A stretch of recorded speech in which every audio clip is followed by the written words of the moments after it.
Welcome to Trendy Flicks, your ultimate destination for the latest in movies, TV shows, and streaming trends. Subscribe now and stay ahead of the entertainment curve. California cult led by Master Manipulator committed brutal murders, detective says, one body after another.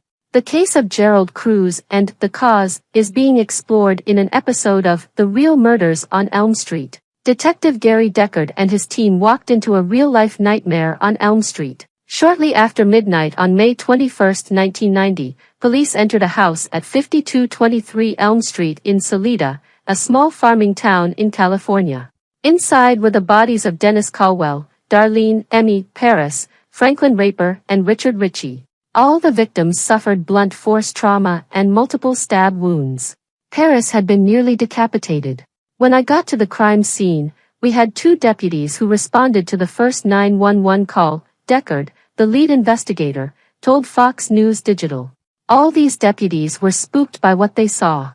And these are very big deputies. When I entered the crime scene, I understood why. When they went to murder these people, they flipped off the electricity, Deckard explained. So it was completely dark in there. It was just a horrific crime scene. One of the female deputies told me it felt like Freddy Krueger was going to come out of the closet. It was one body after another in this small house.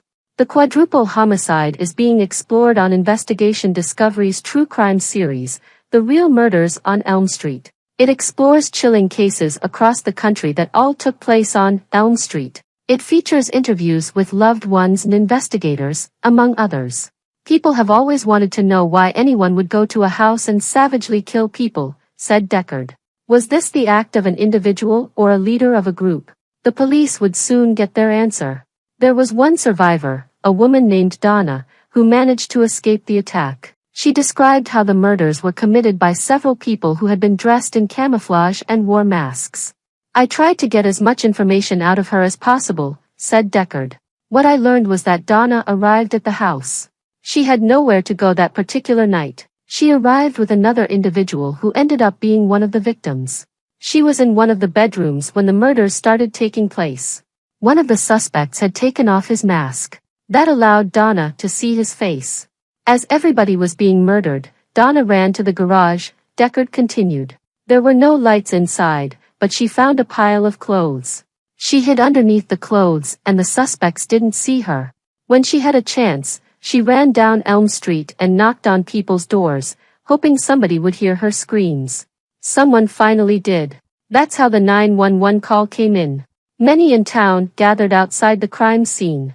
After getting a description from Donna of the suspect she saw, a Caucasian male with afro hair, one of the locals said, "It sounds like a guy named Jason. He lives off the camp." Police were familiar with the residential area known to locals as the camp. Those who lived there kept to themselves. When police headed there, pieces of camouflage clothing were found hanging on a clothesline. Investigators then headed to a nearby trailer that belonged to Gerald Cruz. He denied knowing anything about the murders but gave a few names of members of his commune. Authorities soon identified Jason Lamarche from the camp. He matched the description of the suspect that Donna saw that night. As the investigation continued, police learned that Cruz was the leader of The Cause, a group that, according to court documents obtained by Fox News Digital, was supposed to be the advancement of mankind. Lamarche was connected to the group. Gerald Cruz was a dynamic personality, said Deckard.